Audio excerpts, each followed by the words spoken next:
Sejak kapan kamu tahu kalau mendaftar tes UKBI semudah ini? Kamu tidak perlu repot dan pergi jauh-jauh untuk melakukan tes UKBI.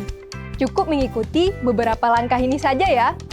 Pertama, masuk ke laman di bawah ini untuk melakukan pendaftaran tes sekaligus membuat akun. Kedua, pilih paket tes yang ingin kamu jalani. Ketiga, unggah pos foto diri dan juga foto kartu identitas seperti KTP maupun paspor.